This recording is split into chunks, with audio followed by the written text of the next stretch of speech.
Marissa Owens asks, when did you first get the idea for Left Behind? I wish I could say it was my idea. It was actually the idea of Dr. Tim LaHaye. My agent happened to sign me and Tim LaHaye within a few weeks of each other, and I remember when he called me and asked me if I'd ever met Tim. I had not.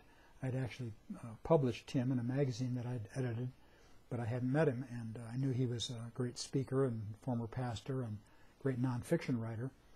And my agent said, well, Tim is this great nonfiction writer who has a really good fiction idea, and you're a fiction writer with no ideas, so why don't we get you guys together?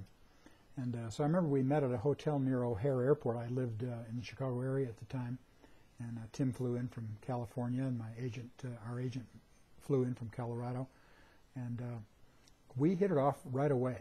Tim is the age about my parents were before they passed, and I've always respected my elders, and I loved the idea. He had this idea. He said he'd been writing and speaking about the end times since as long as I've been born, and so he said, but everywhere he looks, he's been writing these nonfiction books, and they sell okay, but he said everywhere he looks, people are reading novels, and he's not a fiction writer, so if I could write novels based on his ideas for the rapture and based on the prophecy of the Bible, he thought that would work. And one thing that really appealed to me was he didn't want to try to help write the books. I don't think you can co-write fiction. Some people can, but I don't know if I could, and he didn't want to try, so that appealed to me. But he's been a great cheerleader all this time, and I would write 100 or 200 pages and send it to him, and he would call me and say, I like where it's going, and I want to read more and find out what happens, so send it to me.